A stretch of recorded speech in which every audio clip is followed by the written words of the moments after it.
considered against other persons on trial.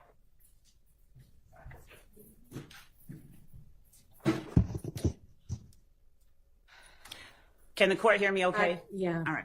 So as the court has already instructed the jury that it can now consider that statement as substantive evidence, what we've seen is an attempt by the defense to destroy the jury's faith in the credibility or veracity of that statement made by Mr. Sledge on December 28, 2022. So when questions were posed to his attorney regarding Mr. Sledge's understanding of those acknowledgments and sentencing agreements, on the one hand, after he made clear that though he's a friend of both sides, he's a defense attorney through and through, Mr. Wright, though he did clear it up, he seemed to, his answers on cross-examination, there were some things that were not true. There were some things we didn't agree to. He was kind of vague with it. And it took belaboring point by point for him to even acknowledge, hey, number 3, number 8, these are the only 2 anybody took issue with. So at this point, Your Honor, I believe that the iterations that were presented to Mr. Wright and to his client per his words are important because it is further evidence that corroborates Mr. Sledge's understanding of and his understanding of the final plea agreement that is 18S and 444Y, and his ability to effectively engage in and have an active hand in that final document that he signed on December 28, 2022. It points not only, it demonstrates not only the inconsistencies of Mr. Sledge's testimony, but his outright perjury regarding his purported lack of ability to have any say in what that final document asserted that he signed. It is illustrative of the fact that he actually did have the ability to tell the state what he felt wasn't true and what parts he wanted changed. And I think that our position is that it is relevant in showing or allowing the jury to judge the credibility of statements Mr. Sledge has made on the stand versus the credibility of the statement that he made on December 28, 2022. The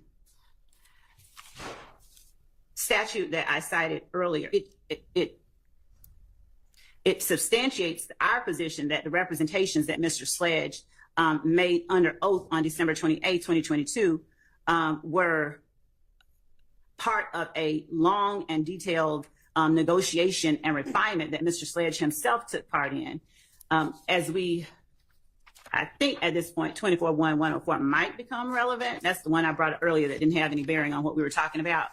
But in as much as 24-1-104 speaks to the code section not limiting the right of a party to introduce before the jury evidence relevant to weight or credibility, we believe that this particular evidence allows the jury, it is pertinent evidence that they should be allowed to see, to understand fully what was put before Mr. Sledge, what he did dispute, what he did not dispute, and so that they can compare it with what he finally agreed to and make a better determination about the truth of the statements he made on December 28 after that, which I believe was 453, but I'll check my notes to ensure that that's the case. So in as much as number one, he's saying, okay, there's no caveat, there's no, oh, hey, we need to, okay. So number two, obviously Mr. Sledge agreed to number two, but there is an additional, they formed about 3 years before Peanut was shot, him offering up that kind of information, Mr. Sledge offering up that kind of information. He is nowhere in there is he asserting it's a record label. All right, well, nowhere in his factual acknowledgement on number two is it asserted what YSL is. It just says defendant has been a member and or associate of YSL since blank. Right. So he wouldn't need to say, and by the way, it's not a gang. I agree with that. Also, but in number one, where we say what it is, we don't use the word gang. We say something, we use specific language that he's perfectly okay with. And then in number two, he makes no effort to, qualify anything as he did on the stand multiple times. Okay, well, as we all know, the case law holds that it's actually not illegal to be a member of a criminal street gang. It's only illegal to commit crimes in furtherance of it, well, to commit crimes, period.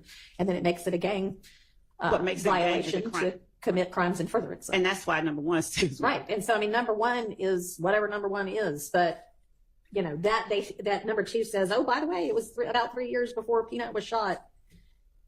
It's that he's offering information, and I'm going to defer whatever the court's ruling is, Mm-hmm. but it's that he's offering additional information. He's comfortable enough to say, I think that is okay. I think it was about 3 years beforehand. So it must've been about 2012. okay. Okay. Set. Three. Number three. Didn't we read that into the record? We did. We read the response Mr. Wright gave, Okay.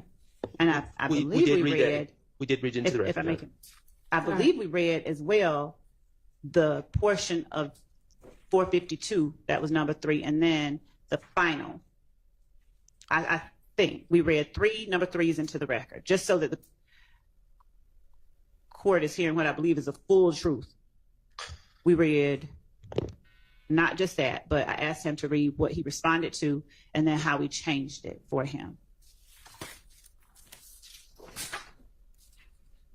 This girl can cause a lot of problems for us. You've gone too far. What did you do? Is everything okay? No, far from it. This season.